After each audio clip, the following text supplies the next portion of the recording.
Hamza salam dostlar. Bu videoda Oppo A38 adlı telefon inceleyirik ve hemen başlayaq. Dostlar, bu telefonu siz rahatlıkla elde edebilirsiniz çünkü həqiqətən də ucuz bir telefonda. Bir də video keçməmişdən əvvəl sizdən bir xahişim odur ki, o da videoya like atarak kanala abunə olmayı unutmayın və hemen başlayaq. Dostlar, telefon tamamen çərçivədən istehsal olunubdur və çərçivələrinin biraz qalın olduğunu buradan görmək mümkündür.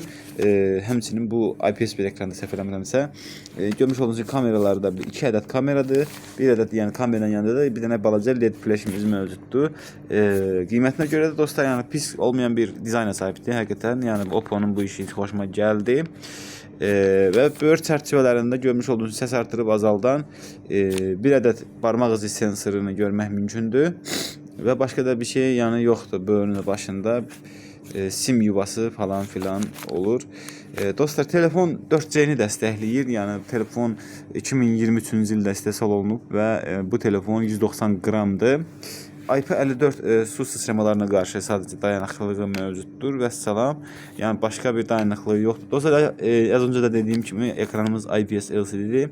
90 Hz-dir və bu ekran HD+ bir ekrandır və 269 ppi-lik bir ekrandır. Olduqca da yəni aşağı səviyyə bir ekrandır. Çox da bəyənmədim.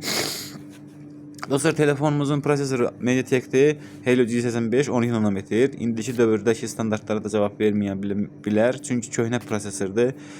Mali G52 ilə işləyir. Yəni PUBG Mobile-da da elə siz yüksək performans ümumiyyətlə hansısa bir oyunda da görməyəsiniz. Bu necədir? Yəni ilk giriş telefonları kimi bir şeydir də yəni. Dostlar, telefonumuzun yəni yaddaşı da olduqca yavaşdır. 50 megapiksellik bir kamerası var. Əsas kamerası 5 megapiksellikdə ön kamerası mövcuddur. Olduqca da yəni zəif kameralarda həqiqətən. Yəni başqa da bir şey yoxdur. 5000 mAh-lik batareyadır. Prosesorumuz burada o qədər yaxşı deyil. 12 nanometrlik olduğuna görə də biraz isinəsidir. İstehlak da yuxarı olasıdır. Ona görə də yəni bu səviyyə aşağı səviyyədir. Dostlar, telefonumuzun yəni Antutu halını görəndə də məlum olur ki, yəni o qədər də güclü bir telefon deyil bu. Sadəcə 233.940 Antutu halımız var. Görmüş olduğunuz kimi CPU olan bölmədə 71.125 hal mövcuddur. Bu da aşağı haldır.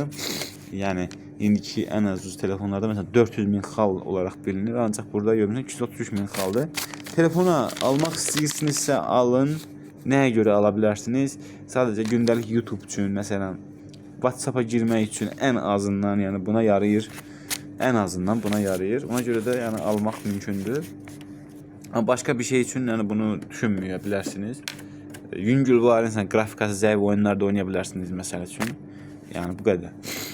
Dostlar, telefondan bu qədər yəni açıq artıq yəni deməyə heç nəyə ehtiyac yoxdur. Çünki məsələn mən hamısını dedim. Sizdən də bir xahişim odur ki, kanala abunə olun və video like atın. Bu qədər. Çox sağ olun dostlar.